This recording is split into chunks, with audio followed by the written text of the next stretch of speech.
everybody. Welcome to the Potato Water Podcast. We're in the house. We have Keith Dalgleish in the house, and he is going to tell us everything we ever wanted to know about everything that we've ever wanted to know. All right? That's a lot of pressure. Including, make sure you don't commingle your socks. All right. Okay, question number 2. Okay. What is your absolute least favorite color? I don't have a absolute least favorite color. Not even burnt umber, really? No. Come on, burnt umber. No, sorry. I want my toolbox to be full. Not even yellow? I mean, I like yellow. I love but yellow. It's the worst color to work with. It's mushy and stupid and never does anything you tell it to. Violet to it. Well, I know, but yellow is just so, it's always. Oh, it's rich. I mean, I love yellow, the alive. color. It just, the texture just always seems to be, I don't know. It can get like that. It can get sick. But you're right. Purple and yellow are secretly in love. Yeah. Right? Yeah, they're sweet. All right. Do you have a go-to color? I have several colors that I go to, so I don't have any one color. I usually use anywhere from 8 to 15 colors on a palette. Ooh, 15. You're up there. I don't use some of them that much, but I just want them there. Are you in the black house or the non-black house? That's always a thing, right? I don't like rules. Obviously, there's rules of how color works. But there's times where black, I like to use black. Other times I'm going to use more ultramarine blue or burnt umber or whatever and mix those. But in a combination. So no, I'm not in any one camp. I don't like to be in camps. All right. No camps. I love it. But you know how that is. There's all these, you get some teachers, oh my God, you can't ever use black. Black's the worst color. And some guys are like, oh, who told you can't use black? You can always use black. My teachers told me that too. And maybe they were trying to teach me something. And maybe that's good because it forced me away from black. I remember when I was, a teenager and I was using yellow with black and it was just greeny. It was a horrible experience. Totally right. And so, because I didn't understand complementary, split complementary colors. So, when I started adding a little bit of violet or quin violet or whatever, it started to be richer and alive. And I could see that. It didn't deaden the color.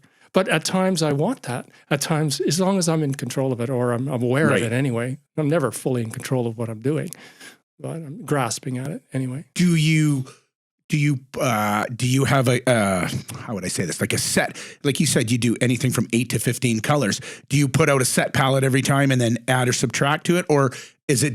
I would say now I usually have a set. Do you have 2 drawers? Do you keep your dark colors away from your? I think I would imagine most artists find their scheme how they lay out their colors. I lay out my colors from dark to light, from rich to gray, kind of thing. And I'll have a basic amount of colors that I use every time, and then I'll add or take away depending. Right. Yeah. Sometimes I'll force myself to use less color as well.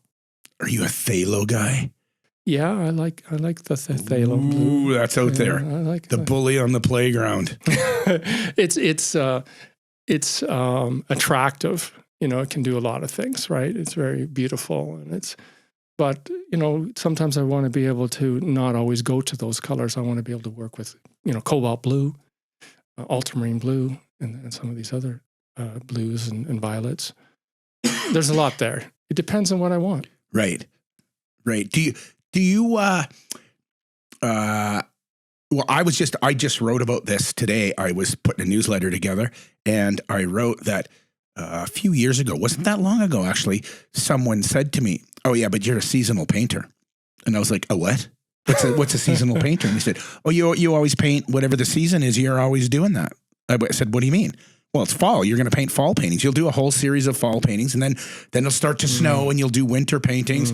And I just went to Nova Scotia with some people and painted. And I've just come home and probably put together 20 or 30. They're all ocean boaty paintings.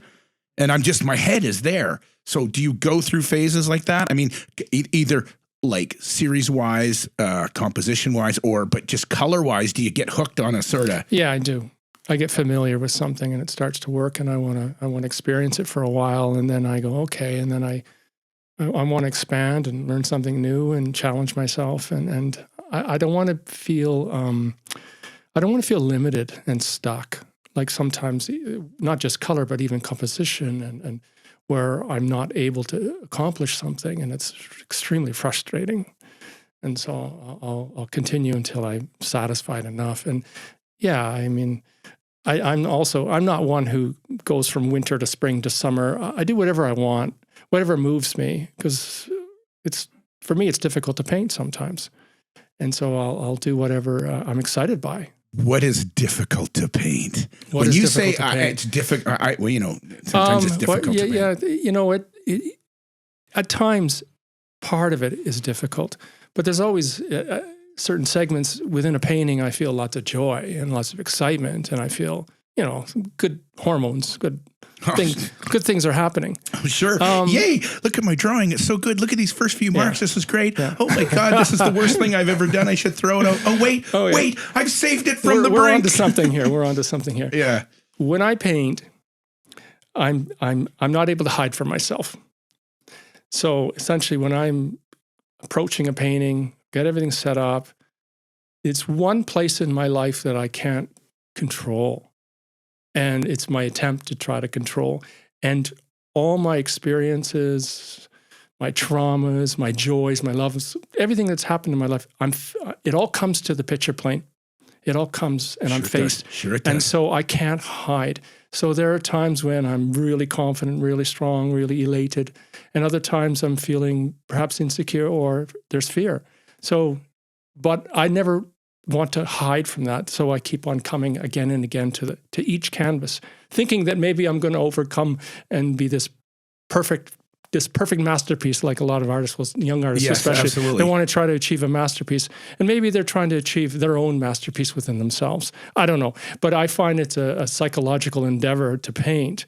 Of course, there's the object, making things, and it's beautiful, and it doesn't have to be beautiful. Creativity. It doesn't have to be. Yeah. The act of creativity. Right. And it's also just I'm the most alive because it makes me have to be present. It makes me have to concentrate fully, or pretty close to fully. Where other parts of my life, I don't have to be that way. And it really shows me, it's a mirror, you know, doing a painting. So Absolutely. whether or not the painting, at the end of the day, it's an artifact, it's a residue of my experiences that I just had, that battle, that play, that dance. Oh, it's a dance, all right. It's a dance, all so right. I always said I read the book, not the there's the War on Art by Stephen Pressfield, which is everyone should read that book. But The Art of War by Sensei is a book on how to go to battle with someone. And I read that, and every word I read in there was, I get it. That canvas and this is a war. Yeah. I'm about to attack you, and you're going to attack me. Yeah. And as you know, creativity and Mother Nature, she will beat you like a drum every time you hit that canvas. But sometimes it's reprieve. Sometimes you're holding hands. Sometimes there's love. There's all these other things. The muse will come in, and they only come in when you, like you said, you're there every day doing the work. Yeah. If you don't do the work, the muse goes, I'm bored with you. I'm out. Yeah. It's a way of life. It's an activity. So you say, because all of your stuff and hard to control, I found, I don't know if this would be the opposite, but I found the one thing in my life I could control was my art. Yeah. Because it's up to me to do whatever I want, when I want, and I can tell it yes, no, and it will beat me, and we will fight. But everything else in my life, my marriage, my divorce, the business, I was like, oh my God, I can't control any of this. I go downstairs, the world shuts off, and it's up to me and you right now. Yeah, I totally agree with that. I mean, that's part of who I am too, is it's my one space that I can go in there, and whether I'm winning or losing, I'm in it. Yeah. And I'm fully in it.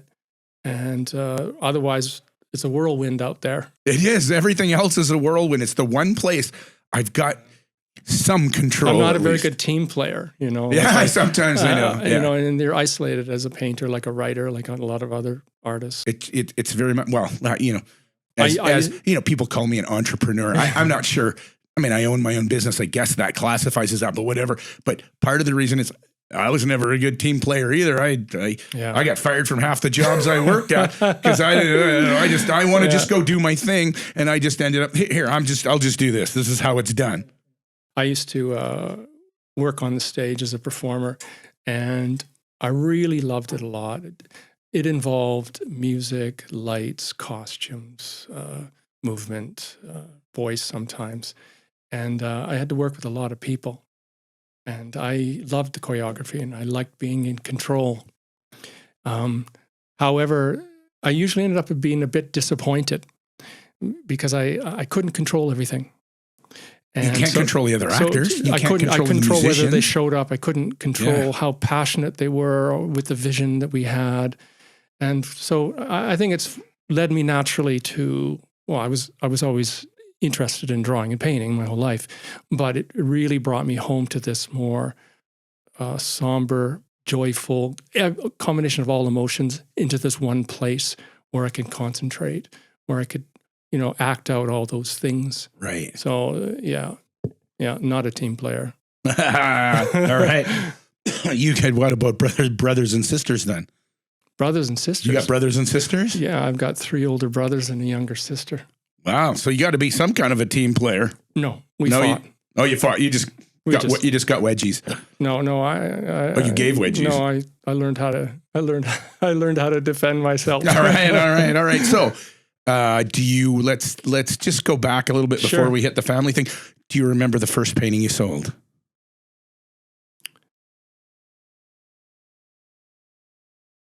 Wow, that was a monumental experience. Yeah, that was not exactly. I when I was a teenager, I sold a few pieces, a few drawings. Do you remember the first piece on the fridge? No. Did you have any art on the fridge? No. So parents, are they pro art, anti art? Couldn't understand it. I didn't come from an art family at all. No art family. No. Wow. My grand aunt and my grandmother were, one was an author, one was a painter. And my grandmother really influenced me. She sent me a book on poetry when I was just 5 or 6 years old. Cool. And she was cool. No, and brothers and sisters weren't arty? Nobody's arty? No one was. Oh, so you're the black sheep. Yeah. I think so. I think you could refer to as a black sheep. Yeah. It's my brother. He's different. My dad used to call me Arty Farty. He'd say all his friends, "Oh, this is your son? Oh, what's he do? Oh, he's Arty Farty." Yeah. Yeah. I used to always kind of stick in my craw a little bit. It's like, what does that mean? Was that, and when I grew up, like, the word, you must mean you're arty, you're gay or whatever. Like now, who cares now? But in my world growing up, it was like, oh, that guy, he's arty, he might be gay because all artists are gay, all actors are gay. Yeah. I wasn't surrounded by that too much. I kind of kept, when I grew up, there was all the music, the punk rock, the David Bowie and everything that sort of allowed those ideas to be more open for me. And I was really involved in that in the late 70s. Oh, total punker. Yeah, nice. I was a punker, yeah. And I love David Bowie, still do today, his music. His ideas, his music, but his ideas of what art was and going to that edge and always be. And that's something that's really important today. Have you watched I don't know where it was, but I watched this weird documentary. I don't know if it wasn't really a documentary or a docudrama. Some guy was playing David Bowie in his early years when he came to. No, I haven't seen it yet. Oh my God, it's so good because he literally fucks up every interview that he's in because he just is himself and he wants to be himself and he does not want to conform to any of the ideals that every record company kept saying, "Oh, please do this." And this guy's driving him across America trying to keep his shit together and David won't do it. And then he becomes David Bowie and it's brilliant. It's absolutely brilliant. Yeah. You just got to know the mind of a guy like that knows, right? Yeah. I've always inspired to go into those areas of construction and creativity, the way he composed his music. And of course, he had his costumes, he had his identities, he had all these things layered after layer. But he was brilliant. Always more of an actor than he ever was a musician. He was always playing a role of something so he didn't have to be himself and he could be out there doing what he wanted. Yeah. Super cool. Paintings are someone like that, something like absolutely. That. I think we were told, in art school that not get too tied up in your paintings, not get too possessive with that. Your paintings are not you. There's something, they're an experience from you, right? There's something that ended up from your own experiences, your activity. And yet, all the great painters, it's all them. It's not that. It's not. Oh, we haven't separated it. They are the painting as well. You can't separate those two. No. Yeah, that's where the real draw comes in. Absolutely. Yeah. So do you like? Well, so you just mentioned, like, just off camera, we were just having a brief chat, and you mentioned we went to art college together, first year, foundation year together. Yeah, I did not know that, as you said. I had curly hair, and I'm like, well, I had the identical. My hair's been the same since I was 13. Once that little thing went away or whatever, and I was, I've had the same hair. It's parted in the middle. It's been the same. Anyways, we went to foundation year together. Yeah. So, how do you end up going to art school? Let's go back a little bit. How do you remember?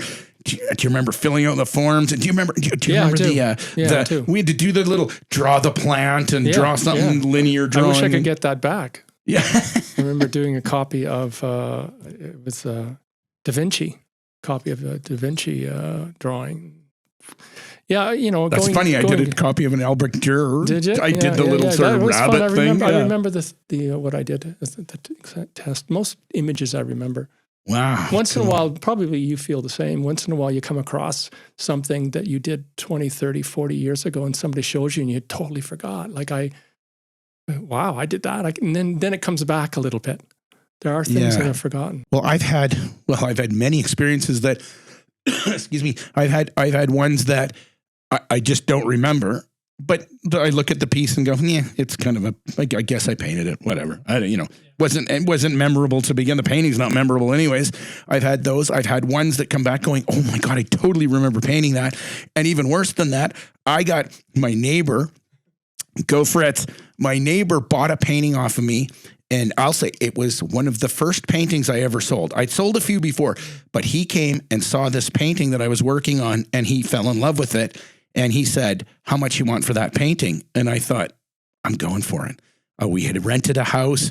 I was just starting out, and I'm like, it was about 10 by 20, just a little painting. And I said, I want $350. And he's like, I'll go get my checkbook. It's a good feeling. And I was like, what? I can't believe it. We're eating tonight, and it won't be McDonald's. Yeah. Anyways, years later, I ran into him. We were pedal biking down in somewhere, and by his house, he yelled out, "Hey, Doug, is that you?" I'm like, "Oh my God, Fritz!" He says, "Come on in." Anyways, I went in his house, and the painting was there, and I'm like, "Oh my God, I'll give you $350 to get that off the wall right now." It's the most hideous, ugly thing, and he goes, I still love the painting. I'm like, I was so embarrassed. It's like, I can't believe I sold that. Anyways, there's times when I go to a friend's house who I haven't seen for a long time, or even worse is going home to my mother's place. My mother's turning 90 and going up in Edmonton there. And she's got paintings that I painted for her 30 years ago plus. And they're not good paintings. And I look at them, my mom, can I take this off the wall? Of course you can't. There's no friggin' way you're taking this off the wall. That's my son. She's proud of you. I respect that. Yeah. You'll get him back. Don't worry at some point. Yeah. That's awesome. So where were you born? Germany. Whoa. Wait. Stop the record. Skip. Okay, let's go. Army dad? Yeah. Air Force dad. There you go. Right? See, I made a separation, right? Because back then there was a lot of animosity between the camps. Interesting. So we did declare yourself as Army or Air Force. When we were on the base, when the Army came out to the base to use our facilities, the kids would all fight. Really? Just because our so parents it's not did. Everybody's in the armed forces. No. You're Army, you're Navy, you're Air Force. They in the sports, they compete with one another, right? Of course, Army versus Navy, right? Yeah, wow. That's interesting. Wow. So I was in Germany for 4 years. And you did not do a stint in the Army? No. Oh, you're so unpatriotic. When I was in art school, after the foundation year, we protested that year. Remember? Yes, remember, because they were going to separate. We wanted autonomy from. So I was front and center with the protesting because I love that idea. Probably because I came from the military.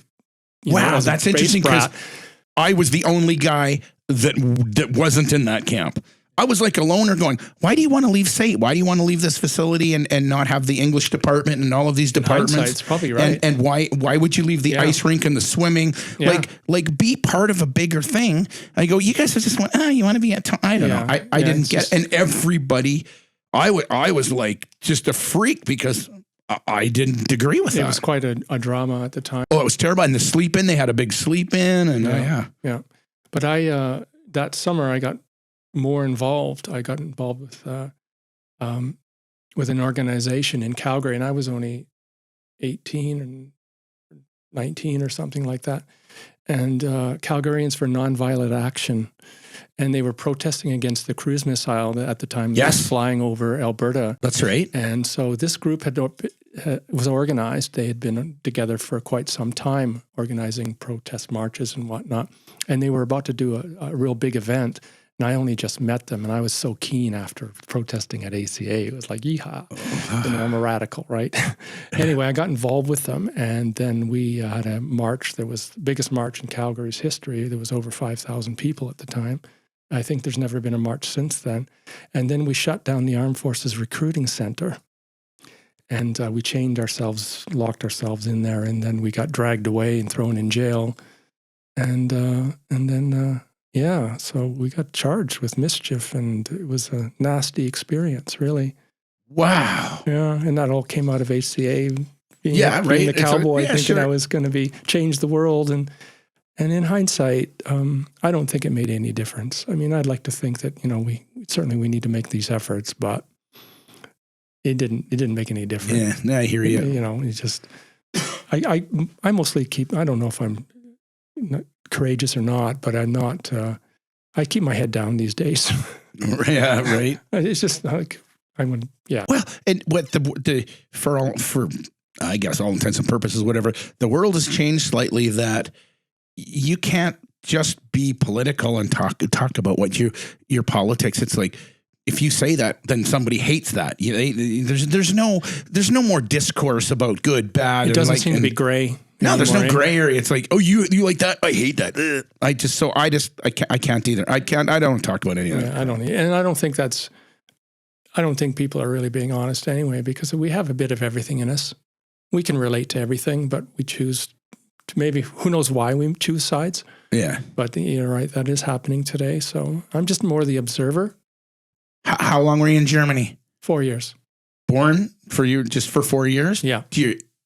I remember it. Yeah, right on. I've been back a couple of times to Germany. All right. Yeah. Nice. Yeah. It was great because I got to experience the culture of it, because we weren't on a military base. There was no room on the base. So we were in a small town called Delfeld, and it was just a little town. And so I ended up playing with the German children, and I'm sure I picked up quite a bit. So when I've returned a few times, it did feel natural, and I could pick up the language pretty quick. Can you speak German? No. A few years, maybe 20 years ago, I could understand some, but that was about it. Yeah. I was starting to, but there was no rhyme or reason to continue in Calgary. So you go from Germany to? North of Edmonton on a base for 8 years, and then to Winnipeg. And my father passed away when I was a very young man, 47 years ago. And then we returned back to Edmonton, and then I went to high school. And I guess it was probably, when you want to talk about art, when do people start making art? Well, most artists, I would imagine, always like to draw pictures their whole life. And it was the same for me too. But it was probably, when I went to high school, grade 10, that I immersed myself and got serious about wanting to learn about the craft of art. So that's really when things really took off. And I took drafting as well. I took everything I could take. I took drafting too, but I sucked so bad. Yeah, by grade 11, I dropped out of drafting because I slept through too many math classes, and I didn't understand how to use the friggin' rulers and shit. I didn't either. And I loved my drafting 10, day one. Mr. Mills comes in and welcome to Drafting 10. This is a very enlightening course on how to blah, blah, blah. And he goes, if you like to doodle and have your math book adorned with funny drawings, this class is not for you. And I'm looking at my page and I've got drawings everywhere. I'm like, oh my God, what have I done? The light shone on Doug. No, it was terrible. My dad was a mechanical engineer, so he had always, when I grew up, there was a desk downstairs in the basement with the big arm and the thing and the, That's cool. I like and that. I thought, maybe I'll do some of this. Maybe my dad can that's help where me you learn. picked up on it. My No, God, I was didn't get any of it. No. I was useless. Forget it. Right. My father and my brother both are like airframe technician, and my brother works for Bombardier, so he designs. So I guess there is certainly that in the family. Sure. Nice. Yeah. More technical though. Yeah. Yeah. So you go to, so you were saying you went to art college, and then like me, art college dropout, you quit after first year and you go. Well, after first year, I got so interested in performance art and Joseph Beuys and soldiers like that. And I was excited. And I also decided to leave town because of being arrested. And I better just make a quick exit for a little while. I skipped out on my hearing, and I sold everything I had, and I went to Europe. It was an open ticket, and I tramped around, which is hitchhiking around Europe for a few months. Got interested, happened to come across a dance academy, and some of the greatest dancers in the world were there. At that time, it was 1983, and Michael Jackson's troupe was there. It was a summer in Cologne, Germany. Wow. And cool. The great company members of dance company members from all over the world would come there for their summer intensives to Cologne. And so I got to sit in all the classes and watch, because I don't know why they allowed me to do that. But by the end of it, they actually allowed me to make a fool of myself on the dance floor. Cool. And then I took some classes in Amsterdam, and then I came back to Edmonton into dance for five years full time. Wow. And then after that, the whole time I was also doing some sets for the stage, and I was drawing and painting. Ended up painting in '89, being part of a gallery called Visions Gallery. Did a number of group shows and whatnot. And then I wanted to go complete my studies at ACA again. So I went back and got into the painting department, did 3 more years. Did you graduate? Yeah, I did. I hate you. Well, that's okay. You can hate me, but it's, I never did get my master's. So, and that, I don't think it's, that's an interesting subject. A lot of young artists that I talk to, they ask me about education, how important it is. And they think, oh, you've got a degree. I say, yeah, okay. It teaches us some things, but at the end of the day, if you paint, you become a painter. If you write, you're a writer. So it doesn't matter what you've got. If you're not going to paint, you're not going to be a painter. And you get to be a good painter by painting. I didn't get to be a good painter. Well, I'm not. I guess I'll let the public decide if I'm a good painter. Trust me, dude, you're a good painter. Oh, thanks, Doug. We only have good painters on this podcast. High quality. No, seriously. But you have no idea how much I admire your work and the looseness and the freshness. And I will own a bird painting of yours one day. I swear to God, I will. Oh, thanks, Doug. Yeah. So, that's it's funny that I can't believe you're not a dancer, that you didn't end up in dancing. You went back to art. That's. Well, I did feel that for the few years that I had a dance company, it was probably the most creative time in my life, because I was able to enjoy splicing music together, working with music, breaking music down. I was understanding music to a certain degree. And I was married at the time to a seamstress and a costume designer, and she taught me a lot. And I also, I got to work with, very creative movement and really explore conceptual ideas on the stage. And it's like still paintings that continually move, right? Yeah. And so you've got light, you've got color, you've got sound, and you've got movement, and you've got organization. You've got all this happening live, and it was thrilling. It was a very exciting time in my life. Great. I worked from morning till night, but I was young. I can't do that anymore. I didn't sleep much. I was so excited all the time. Those days when we were young and could do that your forever. Mind just went. But you're so immersed in it that it's not work. It's your life. I could never get enough of it. Yeah. So those were great years, but I'm in Alberta, and I wouldn't say I was the greatest dancer. I wasn't, because I started late, and I don't think I had the facility. but I really enjoyed the choreography, the creative, making paintings on the stage. That's what it was for me. But I was very isolated as a male in Edmonton. There wasn't many males. Sure, there wouldn't be lots. There wasn't really any males like me. You were in Edmonton. You probably got lucky. You'd have nobody in Calgary. That's true. It was a dance community. Edmonton is still, I'll just say this. I've born and raised Calgary, and I love Calgary more than anything in the world. But I'll tell you, you go to Edmonton, and they have way more openness for creativity up there than we do here. I love it. I still go up there and visit friends, and half of them are in bands, and everybody's got instruments. You go to a house and everybody pulls out their instruments. I love it. And they're really down to earth people. I mean, there's good people here too. Oh, of course, there's lots of good people here. Edmonton's got lots of culture. They don't mow down their buildings to make high rises. No. They allow you to have these weird, quirky spaces where people can practice music and sing and bands and dance and act, and they provide for that. I swear they're a little more open than we are here. I mean, we got a lot of good people here. Don't get me wrong. No, it's very organized here. Finishing off that idea, I didn't quit dance to become a painter. I was always painting. I was always drawing. I didn't try to separate those ideas.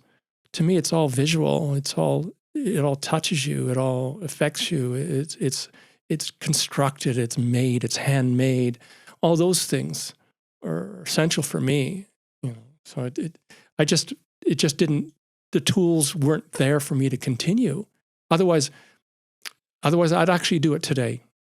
If someone out there wants to give me a couple $1 million, I will actually put together a company and Laurie Anderson. You give him a couple $1 million. I'll drive him. I'll drive him to the gig. I'll make sure he gets there. I will. Thank you. You can be part of it. I'll be your new limo driver. AKA bodyguard. No. You can. I'm sure there's lots of creative things you could be. You could do some pretty wild things together. Do you get up in the morning and you go into I got to have a shower, got to get going and whatever, and then do a quick plie and jump in the shower? No. I don't do dance movements anymore. No. But I do carry forward the things I learned about how to keep my body healthy and strong. Excellent. Because I studied ballet intensely and modern dance. Cool. And so, and I traveled a lot in Canada, and I learned a lot of great things about how to work the body.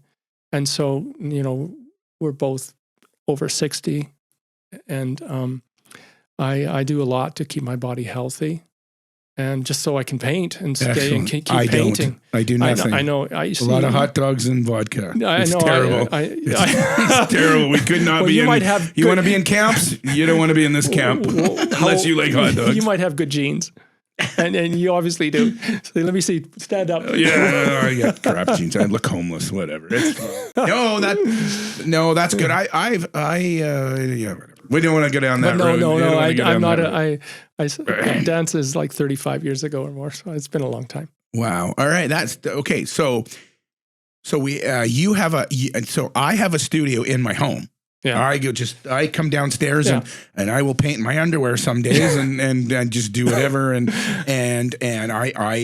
I had a studio downtown in the Grain Exchange building with Nancy Hughes years and years and years ago. Great. Hi, Nancy, if you're out there. I love you still. We had a studio together, and there was a couch, and I would go and paint for a while there, and she had her studio in the corner, and I'd have a couple of beverages and then end up sleeping on the couch, and I didn't want to go there. I didn't want to come home once I was there, and I found it very distracting and hard to do. I just come downstairs now and paint when I want all the time. But you were saying you like that separation a little bit. Yeah.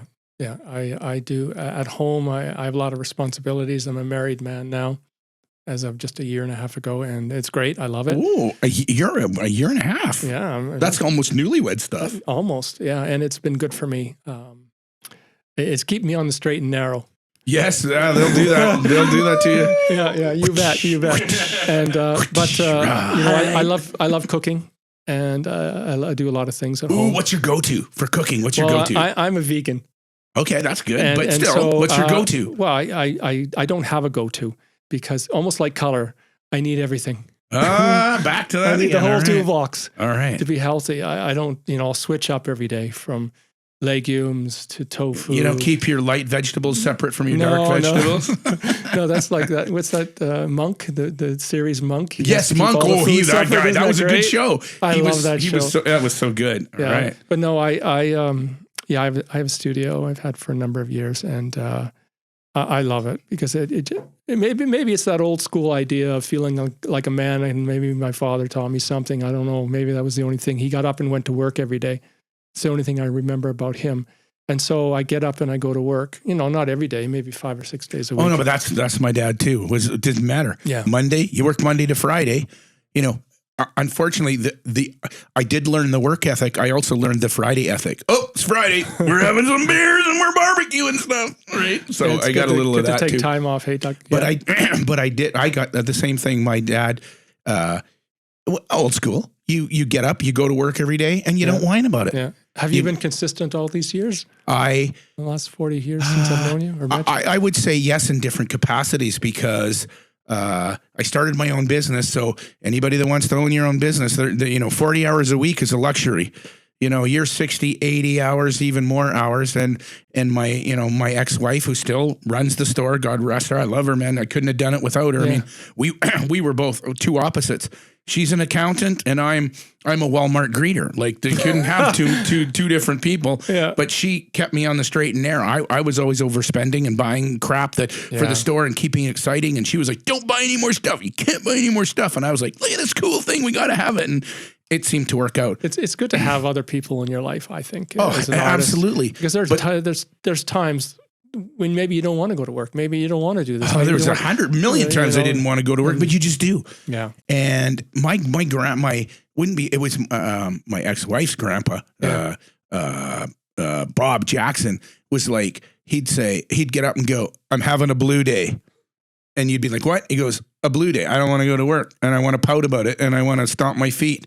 And he'd put his boots on and he goes, so it'll go away once I get to work. And he'd get in the tractor and it would go away. And it was like, but some days you don't want to go to work, but my dad always went to work. I never knew him to not. I don't ever remember taking a sick day and I remember my dad's like say, we've had the store now for 30 years.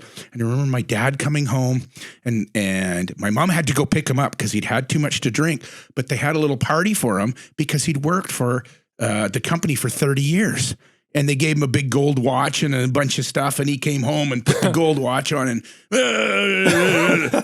30 years I've been working for this company. And I thought, you worked at a company for 30 years? Who works for someone for 30 years? Not anymore. Like who? Like I couldn't even imagine like I'd worked at a job for 3 months and then I get fired. But how long have you had your company? 30 years. So I'm saying I've had the company now. Absolutely, you can get up every day and go to work for 30 years. It's crazy, but that comes from, you get some family dynamics, whether you like it or not. And, unfortunately, your dad passed early, but you got enough out of it for you to that's what you do.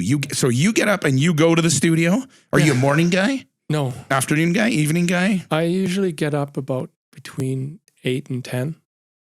It depends how late I stay up. I usually stay up till midnight or so. And if I haven't slept, I'll sleep in. I make sure I get enough sleep. I can because I can. Yeah, right. And as long as I get to the studio, about noon, and I'll usually stay for 6-7 hours. It depends. Yeah, good. You're good for solid time. I don't, as you know, as an artist, you don't just paint. There's always my God, prep. There's writing. Painting's not even half the job. Not even half the job. So it's crazy how much work there is. Stuff to do. Oh my God, the business end of it. Yeah. Who knows? I just show up. The whole business thing is like oh my Lord. Yeah. I mean, so do you? Like I've said this before. I'll go down in the studio some days and I'll say there are days I don't want to paint. So some days I do the corporate stuff and I do all that. There are days I vacuumed my studio twice because I'm like, I'm in here. As long as you're in there, it's like going to the gym. Yeah. You know what? You want to go, you want to do painting. You've got to paint. You've got to be, and whether it's business or whatever it is, you have to go to the studio. People will say, going to the, going to the gym is hard. I don't want to go to the gym. I don't want to go to the gym. If you go to the gym and you work out, you come out, you go, oh man, that was kind of good. I don't know why I don't go to the gym more. That was really good. And it's a habit. It's getting to the gym that's hard. Yeah. And even having a studio in my house, I have to walk down those stairs and get in there. You need to go to the gym. If you don't drive to your studio, you're not going to do it. No. So once you're there, it doesn't matter. So I'll do something. I'll do something worthwhile. It might not be painting that day, but it'll be things that surround, that will move in the direction to the painting. And, and you also develop tools, methods that motivate you to eventually get to the painting. By this age, you kind of figure things out. You know how when you're sabotaging yourself, and you just say, totally. Okay, like you figure that stuff out. I remind myself often of like, I've never really worked full-time in my life for anybody else. I've had part-time jobs that I made really good money and whatnot.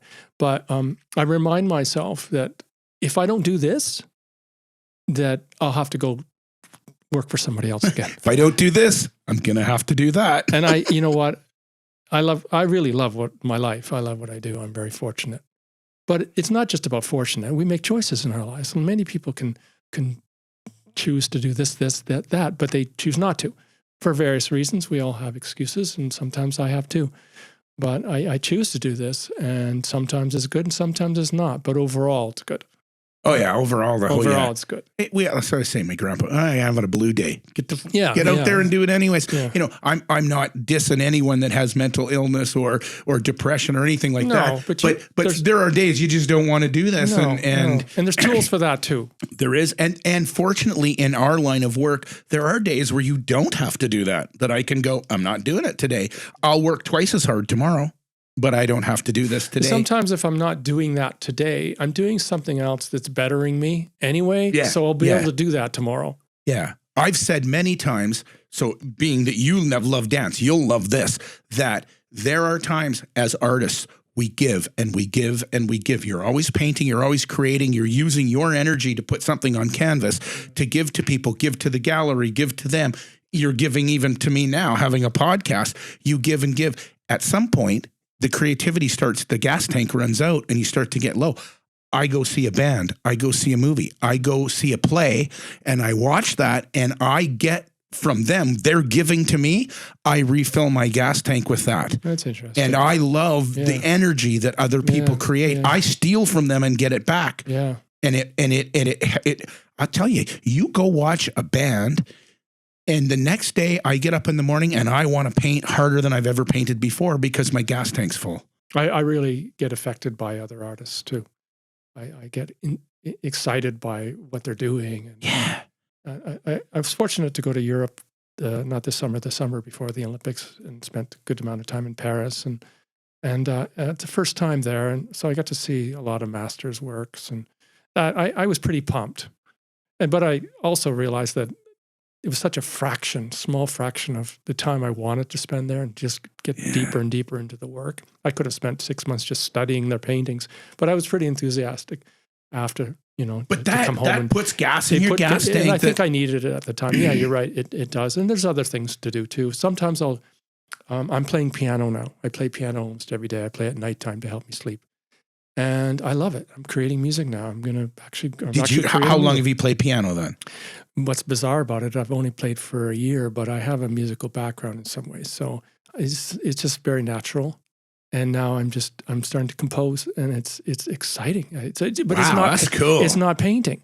It's something else. You bought a piano? A digital piano, yeah. Yeah, cool. Yeah, it's wonderful, and it soothes me. I'm little, leery to say that I'm a musician, but I have enough background and I'm playing that, it doesn't matter. I'm not trying to play for anyone else. But I play for myself. Yeah, but even sometimes, dude needs a hobby. Yeah, it's a hobby. You got to have something else besides. And it's creative as well. My downfall is, what's my hobby? Oh, I'll do more art. I'll do something else already. I'm going to paint this, or I'm going to teach a class, or it's always, you got to back off. But I'll tell you, I've had a guitar, a bass guitar. I've had a ukulele. I've had a Jews harp. I've had a harmonica. And guess what? I suck at all of them, and it's over. I'm done. I just gave my guitar away. It's done. I have zero musical ability whatsoever. I'm sure there's other creative things. I know, but I kept going down that road. I wanted to be a rock star. Yeah. Didn't we all? So bad. I wanted to be a rock star. I thought I was going to be when I was a teenager. I played guitar for a few years then. But I also painted. And I don't know how you feel about this, but about focus. I think like I came to the point where I was doing multiple arts, and I especially in the last 10 years, I've decided that this is it, and I needed to put all my juice into it. Where's the arrows kind of going like this? Yeah, I wanted to go deeper into something. Maybe that's it. Where's it going to point, and where am I going to go and explore that? Yeah, and again, the idea of deeper, like it takes a lot of effort, and it can be really enjoyable, and it's exciting to see what's underneath, what keeps rising up in front of you, and the discoveries along the way. So it's definitely a joyful thing to choose one thing and just really pursue it and try to find out, fulfill some sort of vision. It can be a double-edged sword because you want to do all those other things, and there's so much out there. And I'm a bit ADD, so I'm like, oh, let's go do this. Oh, squirrel, we should go do that. There is a bit of having to let go, but then isn't that something that we all go through, especially as we age? There's loss. We have to give things up and focus. And probably, I imagine, the older we get, the more we have to focus. It might be even focusing on just taking a step forward, one step after another step. That hopefully in a few years, that might be it alone. But we have more options now. But yeah, definitely. Does your how'd you score a wife as an artist? That's kind of like, she's like, what? You're an artist? I'm out. I wonder if she's going to be watching this. She's like, oh my God. You'll like this. You'll like this because we met in an art supplies store. Really? Yeah. And we just started comparing. I love that. We started comparing who was buying the most so paint. She's obviously artistic then? Yeah, she's a painter. She teaches art. Ooh, do a competition in the house. She has a different style than me. Right. All right. And we're very supportive. She's extremely supportive of what I do. And she's a teacher in a school. So she hasn't had the time, the schools to explore her own thing, but she's teaching she's starting and doing to art. now. She's starting to. Nice. And she's got a degree in fine art. So she's totally supportive. I'm really lucky. Like there's no pressure pushing me into making more money somewhere else. No, I'm doing just fine. I love that. So yeah, it's really, she's awesome. Yeah, it's good to have supportive background and to understand. Like, so for me, like I paint at home, so you must go on the drive home and you kind of de-escalate or vent or let all that go. And by the time you get home, you're back in reality. Because I'll come upstairs from painting and I'm like, I can't talk or I don't even know what I'm doing because my brain is mush. I've been downstairs painting for 4 or 5 hours. And if I get heavy into a painting, I come up, I have to re-enter the zone. And I'm lucky because my wife will be like, oh, he has mush brain, leave him alone, don't worry about it. He's been painting, like it'll take him a minute. He'll re-enter the world soon. I usually go right from painting from the studio right into and she doesn't get home till later than me, right into the kitchen, and I start making meals every night. More art, yeah. I make all the food in the house. Cool. I love it. To me, it's just like painting. It is, isn't it? I love cooking spice, too. That spice, that color, this texture, and yeah. you just mix it all together, and it's all improvisation. I love improvisation, right? You can tell by my paintings, they have this feeling of freshness. They have very much a feel improvisation. The risk that that risk of falling off. Right on. Okay. So, what's your procedure for painting then? Like I mean, I know it's different all the time, but are you look at a bunch of photos, guy, pick what you're going to paint for tomorrow, and I got them lined up, or do you pick the morning? Do you have stuff drawn out? Are you paint a painting at a time, or you got various stages? Like I know that's a whole lot of questions. I would say, in short, all of it. I don't have that much of a pattern.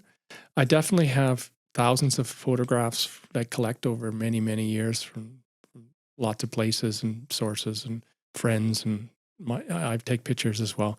But I change my mind too. I'll for instance, when I was in Paris there, I had about 30 paintings, 40, even up to 40 set up, and I was drawing little drawings while I was there of these images. And then by the time I came back, and after a few weeks, half of that disappeared. Yeah. And I would change. So because the longer I considered an image, the more I had to decide whether or not how excited I was by it, what was there for me to explore in it and get from it, and was it what I initially saw in it, was it really still there? Because sometimes I started to see the composition wasn't right, the light is not right, and how much did I want to have to change? So it really varies. And I usually have several paintings on the go at different stages. They're never at the same stage. Ultimately, when I jump into a painting and I'm actually painting, I'll finish that painting, but I'll have another one that might like one time you like I guess alla prima, whatever you want to call it. But do you paint a painting a day? Like you'll start a painting and you'll just work on it till it's done? No. Like so, do you stop and then start another one, let that one dry, or? Well, I'm working acrylic, so they dry pretty fast. But yes, no, I do finish a painting before I start another painting. But the thing is, I might have 3 or 4 or 5 stretchers that have images, and they might have partial drawings on them, and they're all but they're at not, different they're not stages. paintings yet. They're just they're prep. Yeah, you've got that. So they're ready to the roll. Skeleton on there, ready to go. Yeah, they're ready to roll. So yeah, that's kind of what I was getting at earlier about saying I'm a seasonal painter. I guess I would even go further and say that I am a God. I had a word for it and I can't think of what it is now. Less than a seasonal painter, but I just came back from Nova Scotia. And I had all these images and I went through them like I had to paint them while they were fresh in my mind. And I liken it to a wave. You ride that wave and it gets really good, but then the wave kind of crashes. And I got up the other morning and I'm going, I should do more boats. And I'm like, nah, that boat's, you don't feel it anymore. Huh? It's been almost 2 weeks. I'm like, nah, I kind of lost the mojo for it. And I'm like, the fall trees are turning. I'm starting to get some tingly stuff there. So it did that. I'm a motivational painter. Like I'm motivated by what I just saw or what I did. Yeah. I guess maybe. I paint until I don't feel like painting anymore. Like I was known for a few years doing lots of birds. Yes, you were I told you, I'm going to own one of your birds, man. I think those birds are kick. Did several hundred bird paintings. But then after a while, it was like whatever was there for me, whatever I needed to discover or learn from them, because there's so much color in birds, and I really wanted to learn about color. And I don't know if there's a shortcut. You can hear about all the theories and all that, but at the end of the day, you got to just get down and dirty with the color. But you also didn't want to get pigeonholed. Yeah, that's good, Doug. No, I know. But you were for the longest time. And I only knew you. Like I'd go to Gallery 421. Oh, look at his birds. I hate that guy. And after a while, though, I wanted more. There's more out there, and so then I started doing other wildlife. And now I'm moving into landscapes. But a few months ago, I did some birds. So now it's everything. You always go back. You always get a little thing. You see the right image, and you're like, "Oh, I got to do a bird." Yeah. I don't want to be limited. Everything in front of me is game. Like I can see myself doing portraits one day too. Nice. I'd love to see you do a portrait. Whatever moves me. I used to do a lot of figure drawing in school, and I loved it. I just loved it. I loved working with the figure, and of course. Being a choreographer, working with the body. I'm surprised you're not painting dancers. Well, my God, that whole idea of dance sort of. Oh man, that was when I was young. It was just experiencing the emotion, the emoting of the body. It's wonderful, but it's just maybe I experienced it enough, and I'm trying to learn and experience other things. Nature is really important to me. I mean, a lot of people, many people are going to say how much they love nature, and I'm one of them. I feel most at home when I'm out in the forest, and I had a piece of land for many years south of Calgary, and there was lots of animals and birds around all the time, and I chilled out, and I learned a lot, and really felt and feel close and connected to animals and birds. I struggle more with people than I do with animals and birds and nature. So it's more feeling connected. And so I'll keep doing that. And I love it. Foxes don't vote. I love it. They're just like, give me some food. That's good food. Yeah, they're awesome. How many galleries are you in? Or what was are you in lots of galleries now? A few galleries? Or did you have a peak and are you down? Because we touched on this earlier when we first got talking. This is ages ago, but you were talking about backing off a little bit. Yeah, it's still pretty new for me. Like in the past, I was part of artist-run centers and doing more conceptual work and whatnot. But in the last 8 years now, I've gotten to my work is a little more commercially viable, I guess, accessible. And so right now I'm part of 4 galleries. 3 in Canada and 1 in the States in Colorado. And, you know, it's okay. It's sort of ebb and flow like anything else. It's understanding and that I'm part of businesses now and other people. Yeah. And you got to be a bit of a team player. You got to be a bit, and I'm trying my best. But at the same time, I'm also trying to keep my boundaries and my integrity. And some people have asked me, you know, a few years ago, kind of, hey, what are you doing, bears and stuff? Well, I love bears. So I've had lots of bear experiences. What's wrong with bears? I'm not going to not do bears and not do other animals that are commercially viable because other people are doing them for other reasons. I don't know what other people are doing. I'm just focusing on what I love. And, you know, and also the idea of beauty. In art school, it was almost hammered out of me. Oh, yeah. And, it was. You know, and there's nothing wrong with, I love conceptual work and I love discourse. I love all these things about art, but I think art can be everything. And when one kind of art is put above another kind of art, I have a problem with that. So I actually believe that the idea of, you know, this beautiful and sensitive, all those kinds of values in art, I see that as a radical gesture right now, to be doing that. And it might not be seen that way, and that's okay. But I see it as something that's even sentimental, couldn't be radical. It's all, who's the one deciding these things? Time. And history decides it. And guess what? Go through all the books and everything. Every genre of art that's ever lived had radical, weird, different, out there stuff. And what lived? Beauty. Beauty always lived. The sensitivity and the beauty of the time that we live in is the thing that always survives. Isn't it something that we need? We need something. Maybe it's something that I need. I need to be reminded to want to keep taking those steps every day, to still want to be here. Because look at what we're all faced with now in this world. Now, I'm not going to get into it because everybody knows. I hear you. No, I hear you. I hear you. So for me to go in the studio every day and immerse myself in the idea of love and beauty and all those kinds of sentimental things, well, have at her. It makes me feel good, and I notice other people are enjoying it too. 100%, buddy. 100%. Cheers to you. Thanks, man. Cheers for being here. Oh, it was great. Cheers for, oh my God, I could talk to you for, I wish we could get in deeper. I'm glad you have this place about your painting and everything. Yeah. And really, thank you for coming and sharing your experience. And dude, man, seriously, check him out, man. I'm telling you right now, Keith Dalgleish, you got to look up his hey, what? C1. Oh, website. You have to throw it your way. Yeah, sorry. My son, of course, you know, Mr. Social Media guy. If you want to look at my site, you just go to keithdalgleish.com. All right. That's absolutely perfect. Okay. Thank you very much, Doug.